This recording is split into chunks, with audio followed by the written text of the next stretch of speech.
¿Y cuántos le dan la bienvenida al Espíritu Santo? Amén. Gloria a Dios.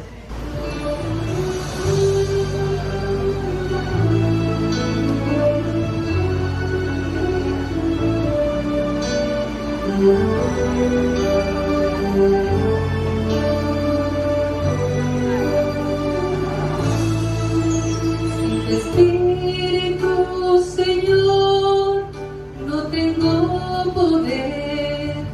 Él es la fuente de mi existir. Sin su santa protección, no puede mi corazón hallar paz y consolación. Dame esa bendición, tu Espíritu Dios. Quiero yo sentir tu Espíritu Dios. More siempre en mí, tu Espíritu Dios. Quiero yo sentir sin tu Espíritu, ¿cómo pude vivir? Ven y quédate en cada uno de nosotros, Espíritu de Dios, y llena nuestro ser.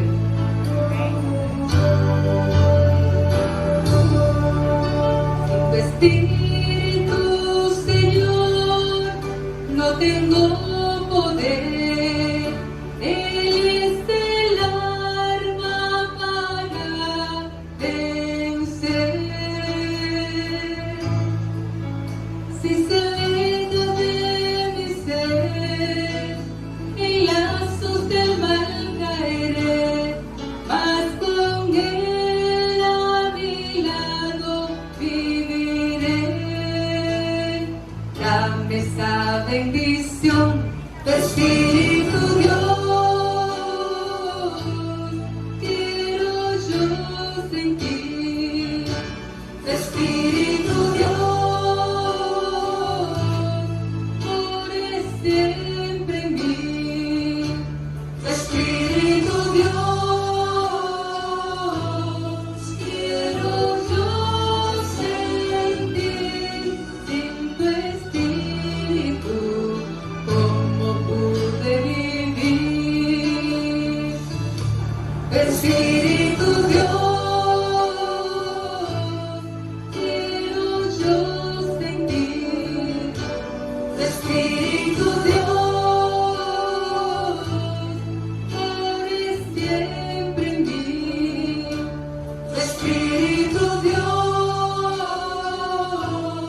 Quiero yo sentir sin tu Espíritu, ¿cómo pude vivir?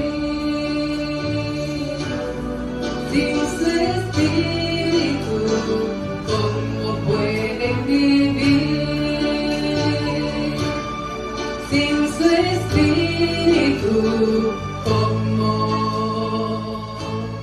puedo vivir?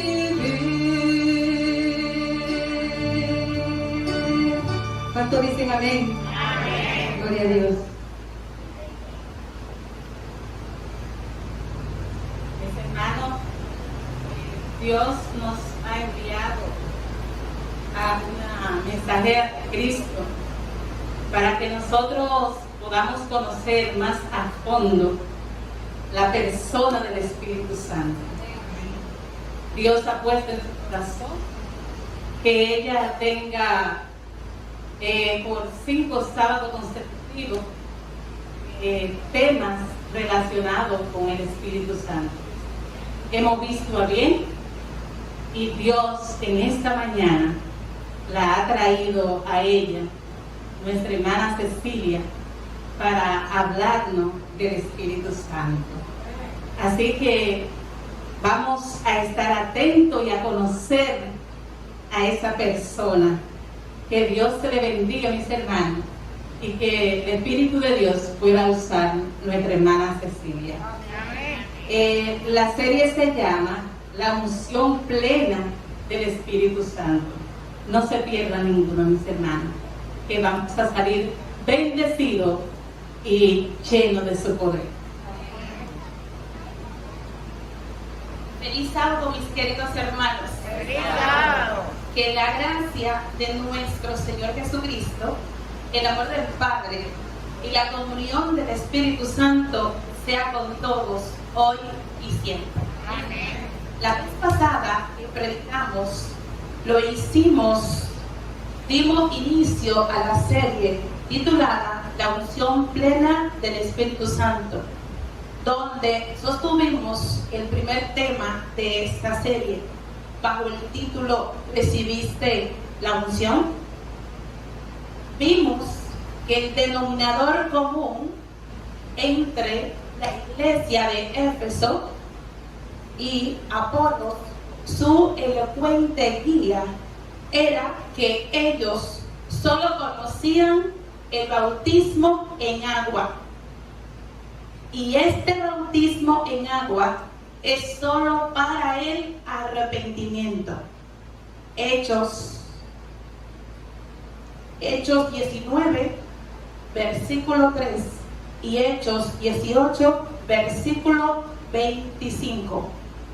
Vimos claramente que la erudición, la elocuencia, cualquier talento natural o adquirido sin el Espíritu Santo es debilidad. Vimos claramente que todo el equipaje que nosotros necesitamos es ¿a quién? Al Espíritu Santo. Que la ausencia del Espíritu Santo es lo que hace que la predicación de un hombre docto, elocuente, sea débil.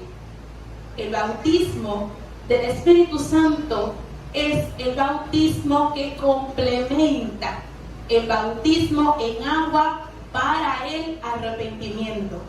Una experiencia que va más allá y está por encima del paso inicial. Con esto en mente, oremos. Padre Celestial, te damos las gracias porque estás aquí. Gracias, Jehová Dios, porque tus palabras son ciertas y verdaderas. Gracias, Jehová Dios, porque hoy en esta mañana tu propósito se cumplirá en cada una de nuestras vidas. Prepara nuestras mentes para el tema de esta mañana. Que todos, a salir de este lugar, seamos convencidos y convertidos a esta gran certeza y realidad del bautismo del Espíritu Santo. En el nombre de Jesús. Amén. El segundo tema de esta serie se titula Sed llenos del Espíritu Santo.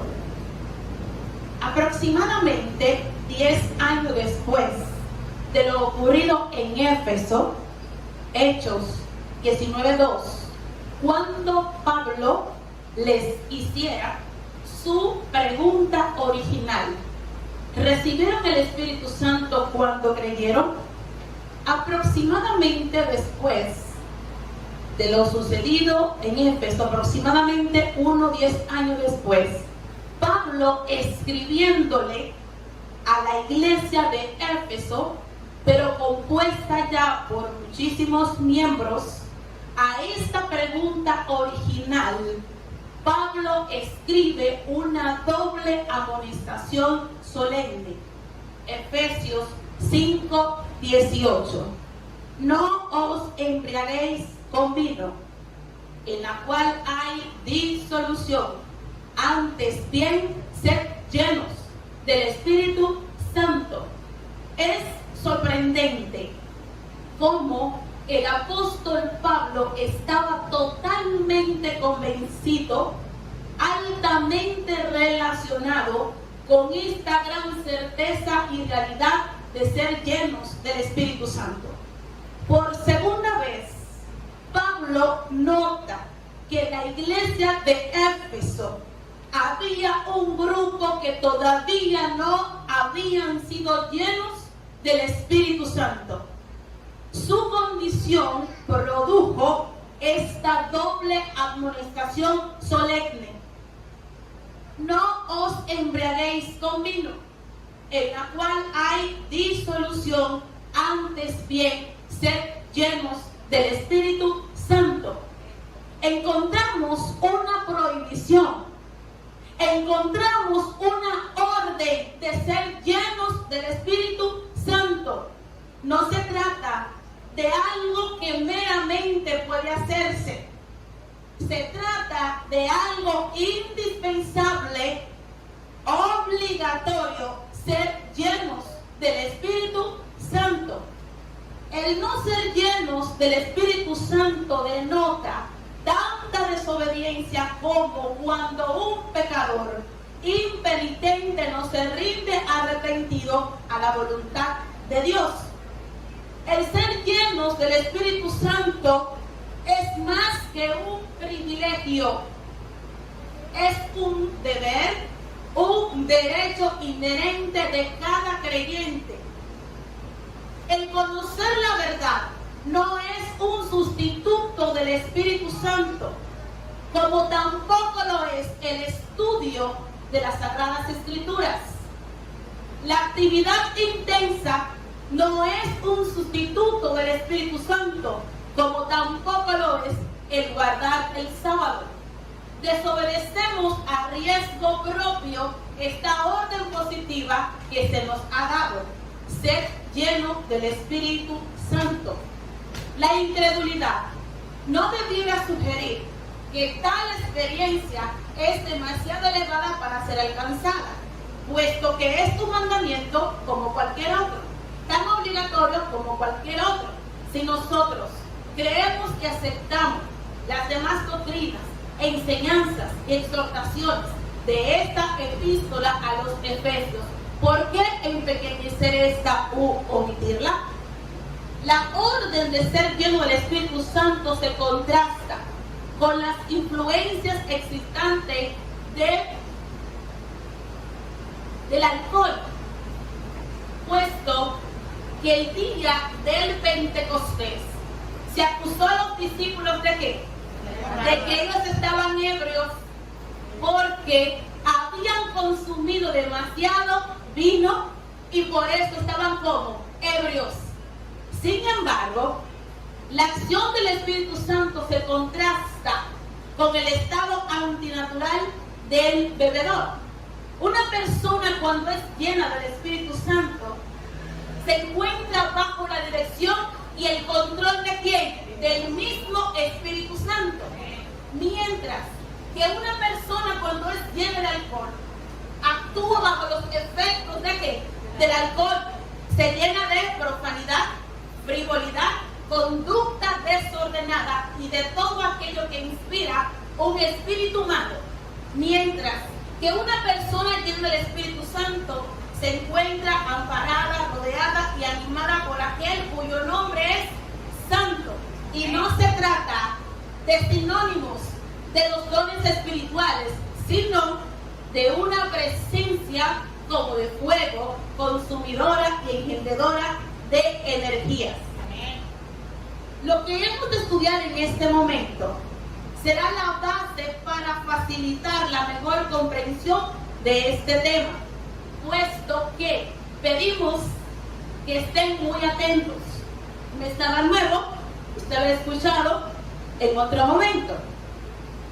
La voz hebrea ruach y el vocablo griego pneuma no solo se traducen como espíritu, sino que estos también se traducen como viento, aire, soplo y aliento.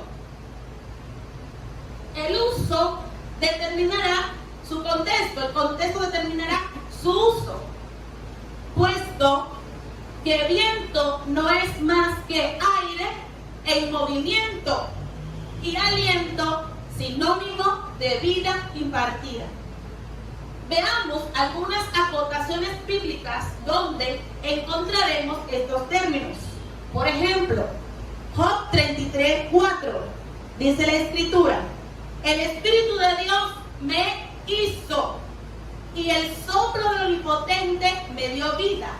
Encontramos las palabras espíritu y ¿cuál otra? Soplo. En el Salmo 104, verso 30, dice: envía tu espíritu, son creados en esta espíritu.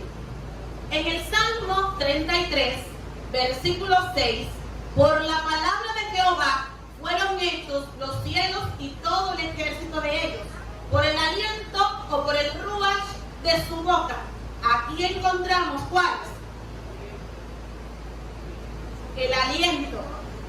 Y Job 27:3 dice: mientras en mí quede un soplo de vida y el hálito de Dios aliente en mis narices. Soplo, hálito, aliento en mis narices. Estos textos que hemos leído nos hablan de la divinidad de quién? Del Espíritu Santo. Nos muestran que también el Espíritu Santo, Él es Dios creador, así como lo es quién, el Padre y el Hijo. San Juan capítulo 1 nos muestran también a Jesucristo como creador. Estos textos también nos muestran que el Espíritu Santo es creador. Por ejemplo, Job 33:4 dice: el Espíritu de Dios me hizo. ¿Quién es el Espíritu de Dios? El Espíritu Santo. Y el soplo del Omnipotente me dio ¿qué? Vida. Job nos dice en este texto que también el Espíritu Santo participó de la formación de quién? De nosotros, los seres humanos, refiriéndose a las mismas realidades y condiciones. Las expresiones espíritu y aliento se usan en forma intercambiable, según el significado literal o simbólico del idioma, siendo que estos textos también nos muestran al Espíritu Santo de que Él es parte de la deidad, de que también Él es un agente creador de la deidad. Nos lleva lógica e inevitablemente ¿a dónde? A la creación como punto de partida.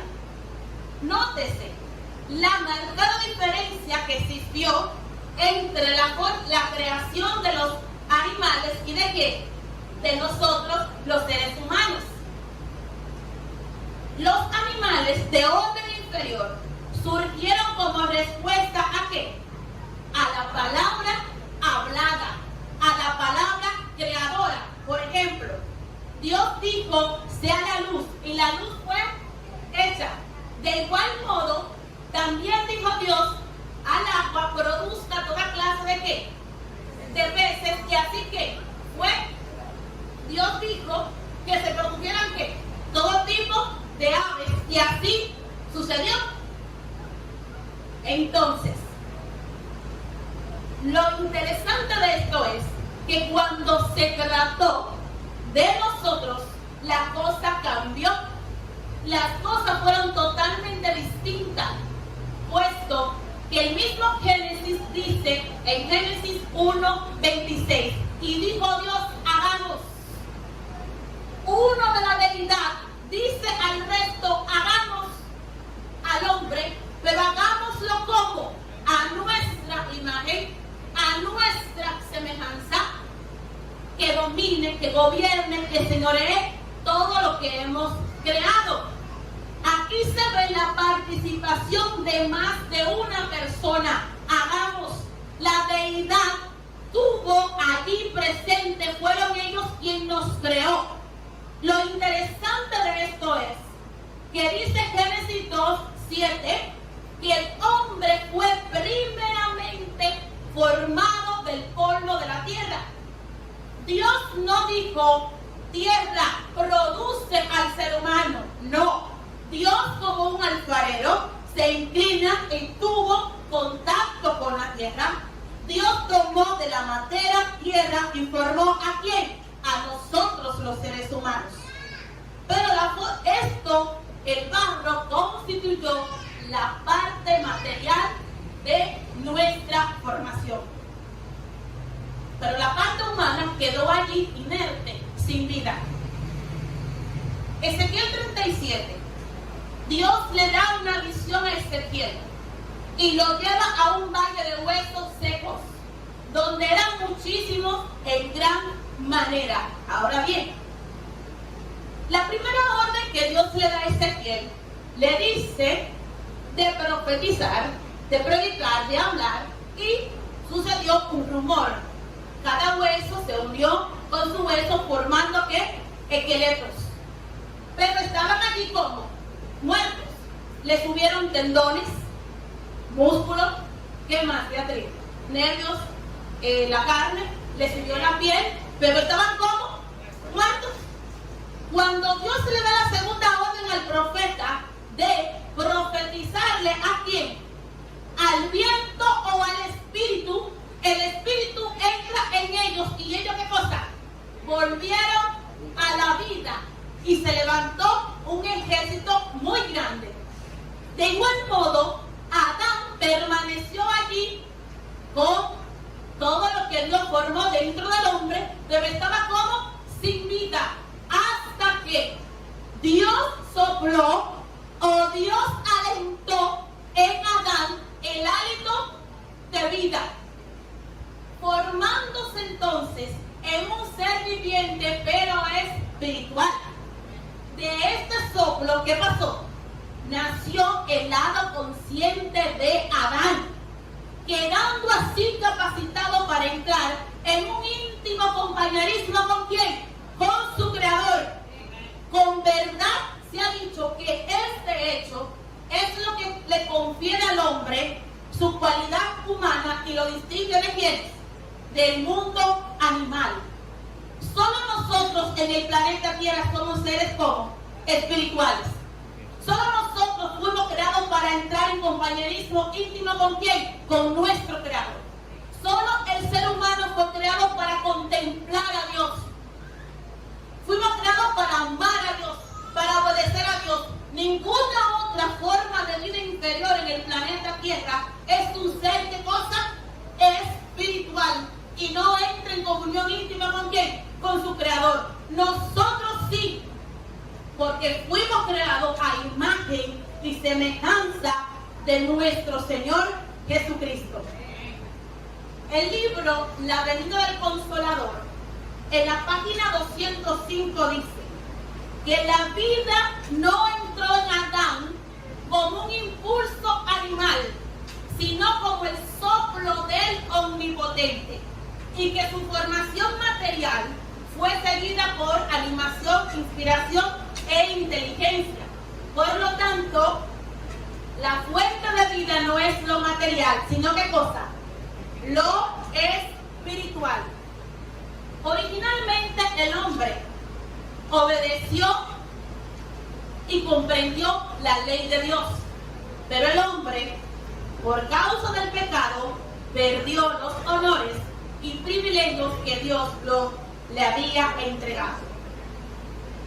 El pecado ha hecho devastaciones en nuestras vidas. Primero, el pecado nos corrompió. Cuando Dios hizo al hombre, al salir el hombre de la mano de su creador, el hombre, sus pensamientos eran puros, sus designios eran como santos. El hombre se gozaba en amar y obedecer a su creador. El hombre fue dotado originalmente de capacidades extraordinarias, tanto físicas, mentales y espirituales. Pero cuando el pecado entró, ¿qué pasó? Se arruinó la mente del ser humano. El hombre se corrompió. El mismo David, en el Salmo 51:10, ¿qué dice? Crea en mí un corazón como nuevo. Y otras versiones dicen limpio. Y renueva un espíritu recto dentro de mí. Si David dice, crea en mí una mente nueva, ¿qué está diciendo? Que su mente está como acabada, que su mente está como vieja, arruinada. Y si él dice, crea en mí una mente limpia, ¿qué está diciendo? Que su mente está como lo opuesto, sucia. Esta mente estaba gobernada por pensamientos malos que lo llevaron a cometer ¿qué cosa? adulterio y asesinato. El pecado también no solamente nos corrompió, sino que nos separó de Dios. Dice la Escritura en el mismo Salmo 51, versículo 5, porque en pecado me concibió mi madre, y en pecado nací que yo. David dice que desde el mismo momento de la concepción, ya el hombre, el ser humano, es de cosa, un pecador. Y el Salmo 58:3 dice que los impíos se apartaron de Dios desde que la matriz.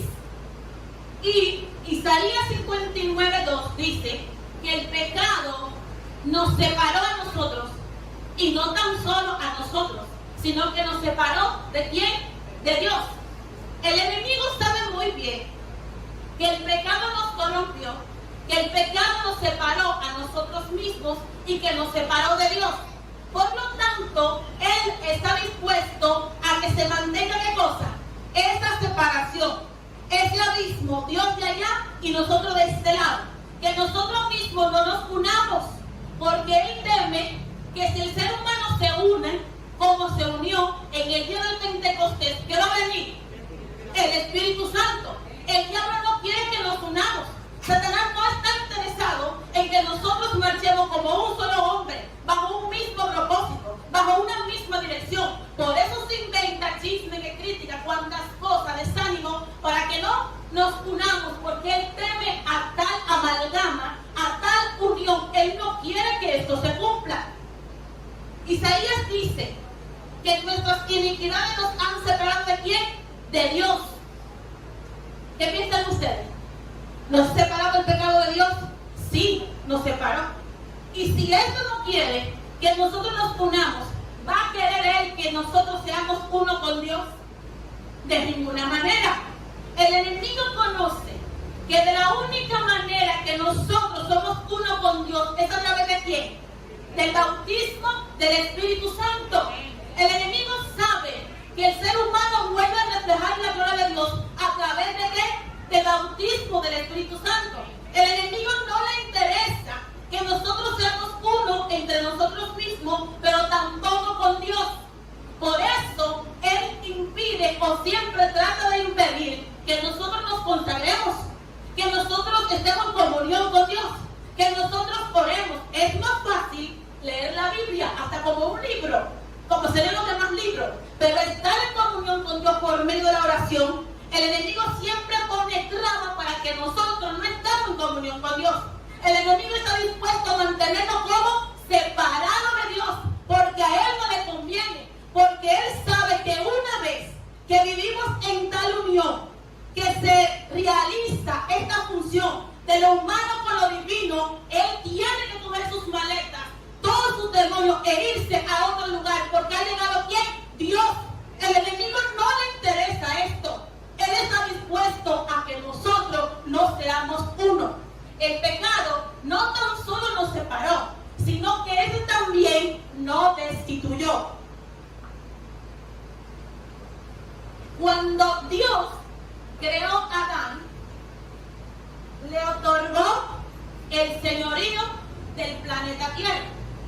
Esta palabra por primera vez en el Génesis aparece que Dios se la dice a Adán, entregándole el señorío. Dios creó a Adán como el rey de esta tierra. Dice Salmos 8: nos hiciste menor que los ángeles y nos coronaste ¿de qué? De gloria y honra. ¿A quiénes se coronan? A los reyes. Otra información, San Juan 14:30 dice: viene el príncipe de esta tierra y no tiene nada en mí. Cristo diciéndole príncipe ¿a quién? A Satanás. El principado originalmente ¿de quién era? De Adán. Pero el diablo, cuando este pecó, se apropió del principado. Segunda de Corintios 4:4. El Dios de este mundo ha cegado el entendimiento. ¿Quién es el Dios de este mundo? Originalmente, ¿quién era entonces el Dios de este mundo? Adán, no Satanás. En el concilio celestial, ¿quién se apareció allá? En Job, Satanás. ¿Quién debió estar? Adán. Pero este pecó. Y en Lucas 4, si te postras y me adoras, todos estos reinos, estos dominios, esta potestad, este poder, yo te lo entregaré. Porque a mí me ha sido, ¿qué cosa? Dada. ¿Cuándo? Cuando Adán pecó. Entonces, Adán era el representante de Dios. Adán era el embajador de Dios. Dios le otorgó a Adán el señorío, el dominio, el poder, pero esto lo perdió. Adán fue destituido de su cargo y de su posición y hubiera permanecido así, esclavo, si no hubiera sido por la intervención divina de Dios. La palabra dice, pues cuando todos pecaron y están destituidos de la gloria de Dios. Cuando las escrituras dicen, fuimos destituidos de la gloria de Dios, veremos más adelante qué realmente se refiere a este texto. Cuando Dios creó a Adán, Adán utilizaba vestiduras artificiales. Usaba, por así decirlo, un vestido de luz, como el que usan los ángeles, porque la gloria de Dios estaba en Adán. Y aunque si estos estaban desnudos, no se veían uno a otro, ¿cierto? Pero cuando el pecado entró, ¿qué sucedió, Esperanza? Se separó la gloria de Dios y estos quedaron como desnudos de la gloria de Dios. Y estos recurrieron a fabricar ropas de higueras para cubrir la vergüenza de su desnudez. Entonces, Dios a nosotros nos creó sin pecado para que el Espíritu Santo morase en nosotros. Pero Jesucristo lo ha dado todo para recuperar el dominio perdido y que el hombre volviera a ser su templo. Este es el propósito, o fue el propósito, por el cual nuestro Señor Jesucristo vino a la tierra. Leamos esto. El espíritu de la profecía, en el deseo de todas las gentes, presten mucha atención, lo que dice el espíritu de profecía, en el deseo de todas las gentes, página 132, dice, desde las edades eternas había sido el propósito de Dios que todo ser creado, desde el resplandeciente y santo serafín, fuese un templo que habitase el Creador. A causa del pecado, la humanidad había dejado de ser el templo de Dios. No sé si ustedes lo van notando. Desde las edades eternas había sido el propósito de Dios, ¿cuál? Que el hombre fue creado como un templo con el propósito de que en él habitara ¿quién? Su creador, el Espíritu Santo. Entonces, dice que desde el santo y resplandeciente serafín hasta el hombre. Salmo 8 dice, nos hiciste menor de los ángeles y nos coronaste ¿de qué? De gloria y de honra. Nosotros estamos en una posición menor que los ángeles.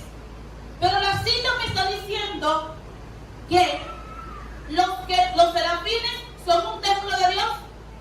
¿Qué creen ustedes? Claro, dice desde el resplandeciente y santo serafín hasta el hombre. Fue creado como ¿qué? Como templo con el propósito que en él habitara ¿quién? Su creador. Entonces, ¿los serafines son un templo de Dios? Sí. ¿Los querubines son un templo de Dios? Sí. ¿Todos los ángeles son templo de Dios? Sí. Las criaturas de los mundos no caídos en pecado son templo de Dios? Sí. ¿El ser humano fue creado como templo de Dios originalmente? Sí. Significa entonces que el resplandor, que la gloria que hay en los serafines, en los querubines, en todos los ángeles, es porque habita la presencia de Dios. ¿Sí o no? Sí. Significa entonces que cuando el profeta dice en Daniel 7, como llamas de fuego, ¿es porque la gloria de Dios estaba en los ángeles? Sí. ¿Será entonces cuando dice Eliseo, Padre mío, hombre a caballo, y cuando dice carros de fuego, era porque la presencia de Dios mora en los ángeles? Sí.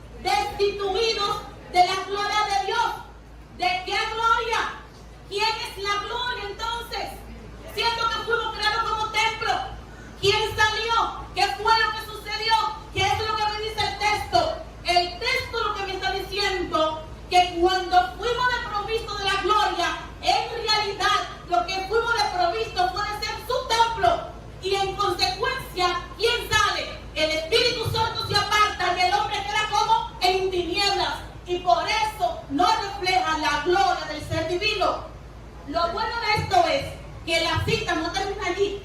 Sigue diciendo, vuelvo y leo, desde las edades eternas había sido el propósito de Dios que todo ser creado, desde el resplandeciente y santo serafín hasta el hombre, fuese un templo para que habitase el Creador.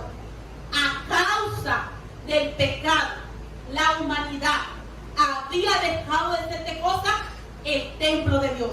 Y luego dice, ensombrecido y contaminado por el pecado, el corazón no revela la gloria del ser divino. ¿Lo captaron? Por el pecado no refleja la gloria del ser divino.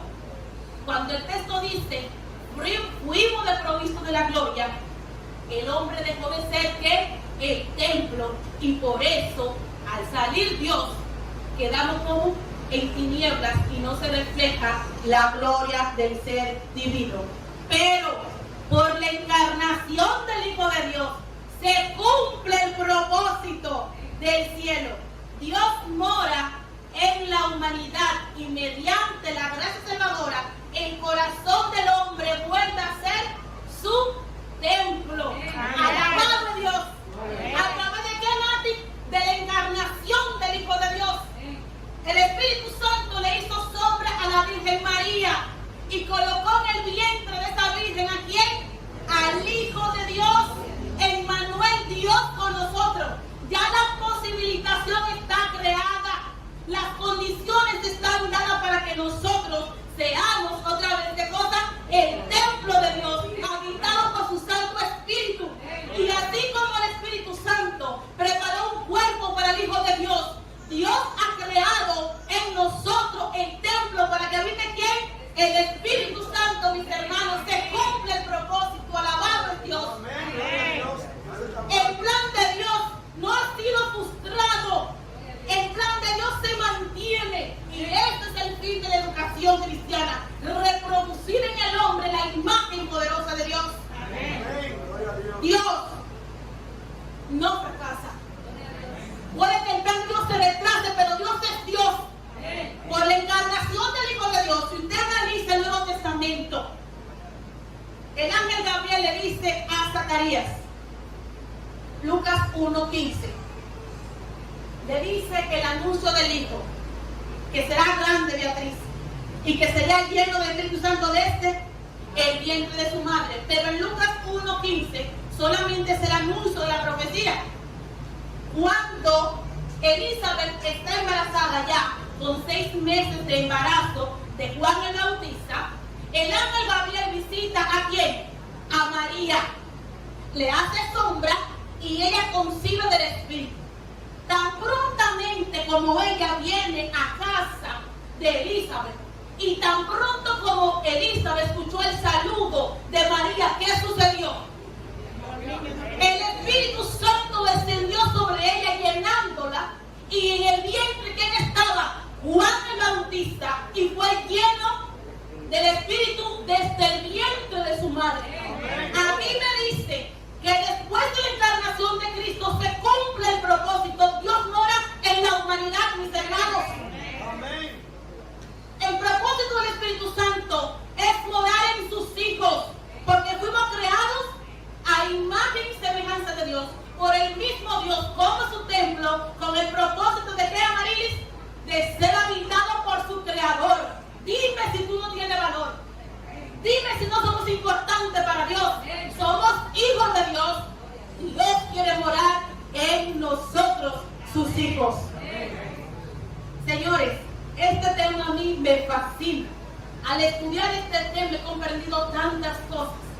De que con la muerte de Cristo no es que yo vine a ser su templo.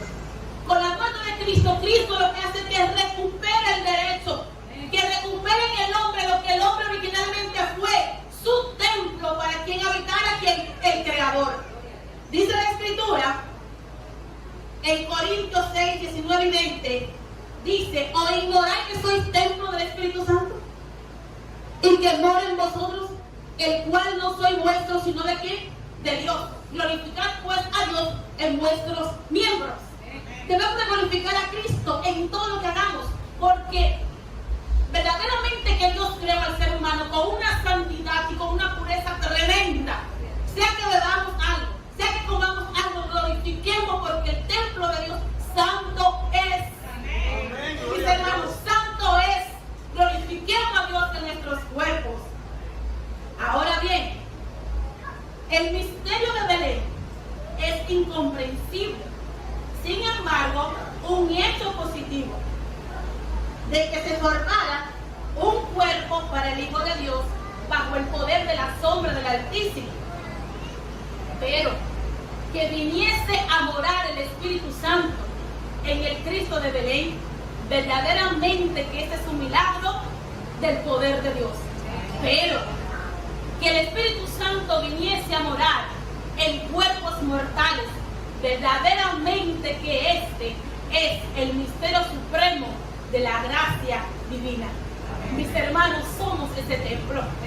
¿Y quién debe morar en nosotros? El mismo Espíritu Santo, para honra y gloria de su nombre. Siendo que Cristo murió para esto, mis hermanos, ya Jesucristo con su muerte compra el derecho de él poder morar en nosotros, de que el Espíritu Santo mora en nosotros. Primera de Pedro 1, 18 al 20 dice que no fuimos comprados con cosas corruptibles como el oro y con la plata, sino que con la sangre de Cristo, como la sangre de un cordero. Cristo con su muerte compra el derecho, esa posibilitación de que somos su templo. Lo repito porque tenemos que salir convencidos de aquí con esta gran certeza y realidad de ser llenos del Espíritu Santo. Mis hermanos, nosotros como seres humanos que somos, Cristo conoce que en nuestro corazón existe una sed tremenda.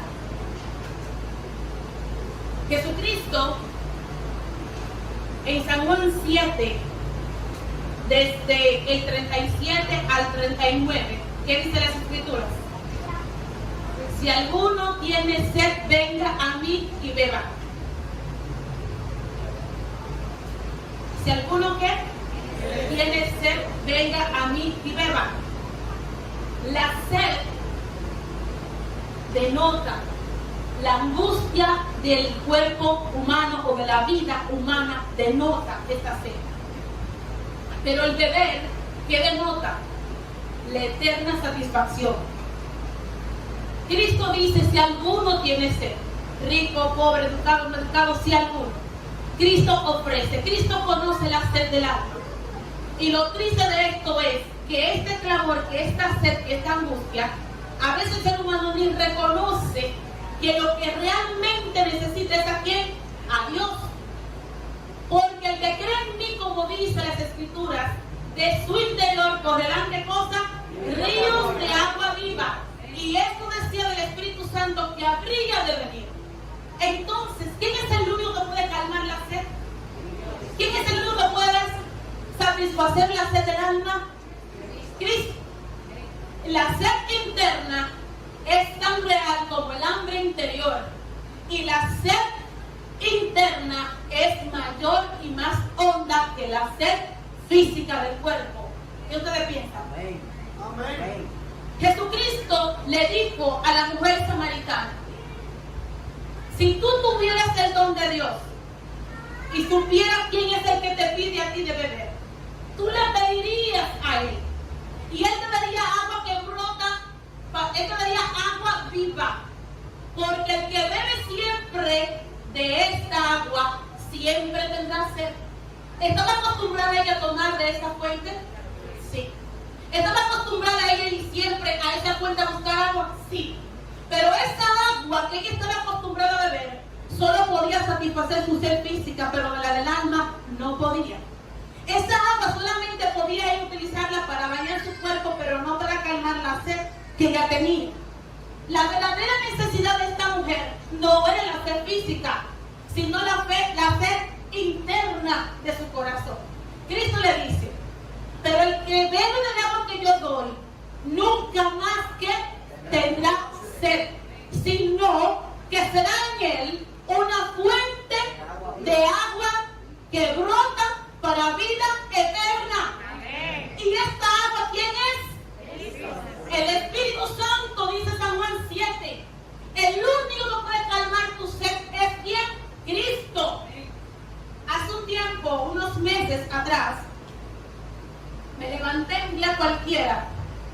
y veo un mensaje que decía: Ceci, tal persona necesita hablar contigo. Le di tu número, había cambiado el número de WhatsApp y todavía no había enviado mi número. Cuando me dice el otro mensaje: tía, tal persona necesita, le urge hablar contigo. Le di tu número. Luego vi otro mensaje que decía de la persona que me estuvo buscando pero que no dio conmigo. Decía lo siguiente, tristemente decía: amiga, me siento perdida en el mundo. Tengo una crisis existencial. Necesito hablar contigo. Una persona que materialmente lo tiene todo. Tiene su familia, tiene sus hijos, tiene su jipetón, tiene su buen trabajo, tiene una casa con aire central. Lo tiene todo humanamente hablando. Y me dice a mí que tiene una crisis existencial, que se siente vacía, que se siente perdida en el mundo. Y yo pregunto, ¿qué le hacía falta a ella? Cristo. ¿Saben por qué? Porque nosotros fuimos hechos a imagen y semejanza de Dios. Y si tú quieres seguir tomando del agua de esta tierra, tú siempre tendrás sed. Tú puedes tener el dinero que tú quieres y siempre tendrás sed. Tú puedes buscar el trabajo que tú quieres y siempre tendrás sed. Tú puedes buscar lo que tú quieras. O pregúntale al drogadicta si la droga satisface. ¿Por qué se ha vuelto drogadicto? Precisamente porque ¿qué? Porque no sacia. Si saciara, una sobredosis sería ¿qué cosa? Suficiente. Pregúntale al alcohólico por qué el alcohólico es alcohólico. Porque no sacia. Puede beberse toda la fábrica rural, Barcelona, toda la que quiera, la presidente, y siempre ¿qué cosa? Tendrá sed. Y nosotros los cristianos podemos tener casas, que es bueno. Podemos tener familia. Dios dice que se casen. Dios dice que trabajen con el sudor de su frente. Pero si Cristo no habita en nuestros corazones, siempre tendremos ¿qué cosa? Sed. ¿Y quién puede satisfacer esa sed? Cristo. Mis hermanos, Dios dijo: el Espíritu Santo está con vosotros, pero estará en vosotros. Y hasta que esto no se cumpla, Dios no estará satisfecho. Y lo grande es que tampoco nosotros lo estaremos. Porque ese clamor del alma, ese vacío existencial, ¿se llama quién? Cristo. Y si no la habita Cristo, si no la habita el Espíritu Santo, siempre tendremos sed. Pero el Cristo de Galilea hoy te dice: si alguno tiene sed, venga a mí y beba. Porque el que cree en mí, como dice las Escrituras, de su interior correrán ríos en plural, ríos de agua viva. Porque en su interior, ¿quién va a habitar? El Espíritu Santo. Y usted se imagina una persona saciada. Una persona saciada es una persona como feliz, una persona complementada, una persona que puede rendir entonces en consecuencia un servicio como Ana, santo, un servicio perfecto, un servicio feliz. ¿Usted se imagina usted lleno del Espíritu Santo sirviendo para la honra y gloria de Dios? Trabajando en una compañía, ¿quién no lo querrá tener? Porque el Espíritu Santo es quien sacia. Mis hermanos, no permitamos que ninguna de las cosas de este mundo nos haga perder de vista a Cristo. Todas las cosas de esta tierra son añadiduras, pero lo principal es Cristo. Y ya el propósito se cumplió. Cristo mora en la humanidad, porque Cristo murió y recuperó lo que el hombre originalmente fue. ¿Qué cosa? Su templo. Y ese templo tiene que ser habitado ¿por quién? Por el Espíritu Santo. Si es habitado, se acaba toda sed, se acaba toda separación. Cristo con su muerte restableció el puente, restableció las relaciones. El hombre y Dios podemos ser quienes uno en Cristo Jesús. ¿Quieres tú que Dios llene tu sed? ¿Quieres tú que Dios llene ese vacío existencial? Cuando yo estaba haciendo este tema, lo estábamos haciendo, recuerdo que tuve un sueño. Particularmente a mí, o mayormente Dios me habla por sueños. Y tuve un sueño corto, Y era lo siguiente. Yo vi una pregunta en la pared, pero no la pregunta de Gabriel, en la pared, ajustada en una cartulina. Y la letra era azul y era en un idioma legible, gracias a Dios. Era en español. Y cuando me acerco para leer esa pregunta, la mitad de la pregunta se borró y yo entré en angustia. Y yo decía, pero ¿qué es lo que dice la pregunta? Porque entendía en el mismo sueño que algo era importante, María Isabel, que había allí. Y en mi desesperación, luego escuché una voz que dijo, ¿acaso no existe un templo en el cual pueda morar el Espíritu Santo? Y yo salté de alegría y dije, sí, Señor, yo soy tu templo. Y yo, vestida de blanco, comenzaba a dar vueltas y vueltas y vueltas y vueltas con esa felicidad y sentía una presencia divina de arriba hacia abajo. Y cuando me desperté, ya eran las 3 de la mañana, pero con un gozo, una alegría. Y luego a las 5 de la mañana, le digo, Josefina, tuve este sueño ahí de Arelis, que estábamos haciendo las 40 madrugadas cuando iniciamos, nosotras al inicio. Mis hermanos, somos el templo de Dios. Amén. Y ser templo de Dios no es cualquier cosa. Es lo más glorioso que nos puede pasar a nosotros. Amén. Es ser habitado por nuestro Creador. Amén. Mis hermanos, si tú has sentido que Dios te ha hablado en esta mañana, dale paso al Espíritu Santo para que entre en tu vida. Amén. Y veremos todos que las cosas cambiarán. Amén. Nuestros hogares serán felices. Los hogares serán completos. ¿Por qué? Porque el centro de la vida es Cristo. Personalmente yo puedo decir, yo no tengo nada, humanamente, no me he casado, no tengo hijos, no tengo casa, no tengo carro, no tengo nada, pero lo tengo todo porque tengo a Cristo. Y Dios me ha enseñado cómo funciona el asunto. Dios en primer lugar. Y la añadidura que Él quiera darme, a mí Él me la dará. Yo prosigo el blanco. Yo quiero morir en esto. Yo quiero ser llenada, habitada por mi Santo Espíritu. Yo quiero que Él me utilice para la ganancia de las almas. Que yo pueda ser llenada por su presencia, para que su presencia en mí opere su poder para liberar a todos aquellos que mueren en la cámara del enemigo. Mi hermano, yo sé que también tú quieres lo mismo, porque todos estamos aquí con un propósito, y que nosotros queremos vivir en el cielo con nuestro Señor Jesucristo, ¿cierto? Porque en esta tierra no hay nada bueno. Lo único bueno es que Cristo está viniendo. Pero antes de que Él venga, nosotros tenemos que volver a Pentecostés antes de que el Pentecostés vuelva a su iglesia. Mis hermanos, que Dios me bendiga. Y mientras Josefina canta, todo aquel que quiera voluntariamente ponerse de pie para que nosotros oremos, vamos a orar pidiéndole a Dios esto.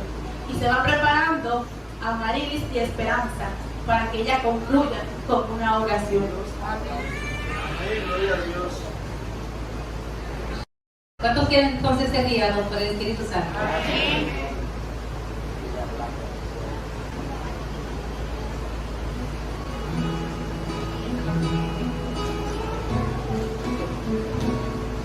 Como suave paloma que desciende en mi ser, como aguas que fluyen apagando la sed. Hasta escucho su voz decir dentro de mí, sígueme, sígueme. Como ave que surca el gran cielo azul, como agua que pone en total plenitud, como monte encumbrado que puedas orar. Quiero ser guiada por su Espíritu, guiada por su Espíritu, guiada por su Espíritu de amor, guiada por su Espíritu, guiada por su Espíritu, guiada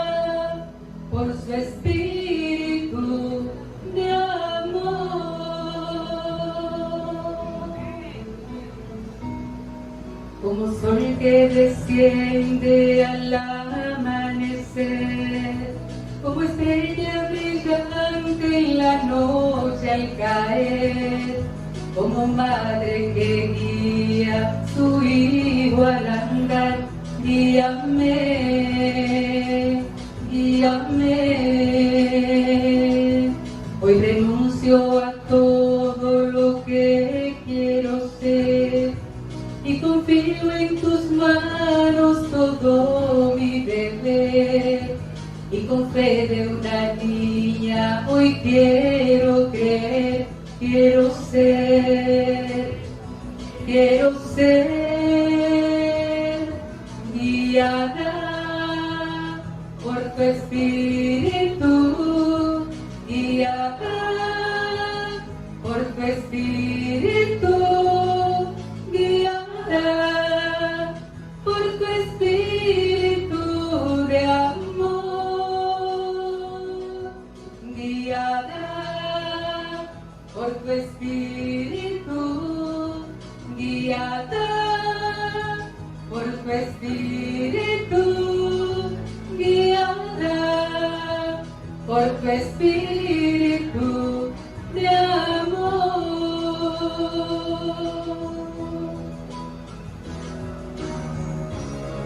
Hoy quiero sentir tu espíritu en mí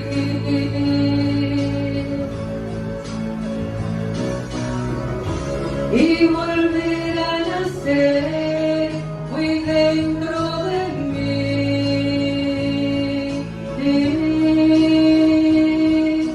Ser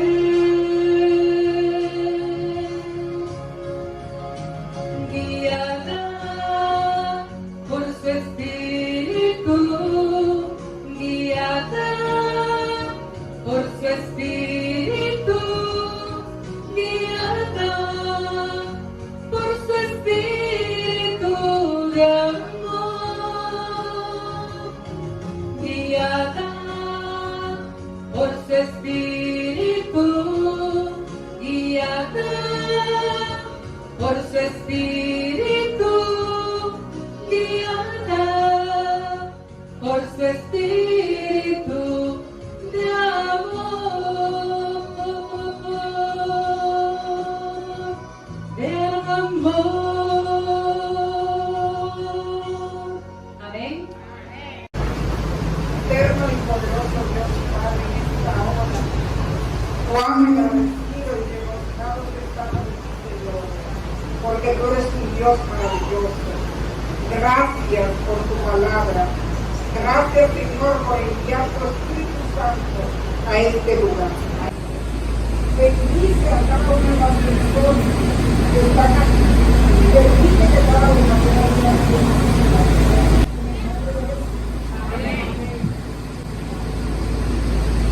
Seguimos alabando tu nombre, Señor, que solo tú eres digno de toda honra, toda gloria y toda alabanza. Honrados nuestros corazones ante tu presencia. Pedimos, Señor, que tu Espíritu Santo haga en nosotros lo que hizo en aquel martes de Huesos Secos. Amén.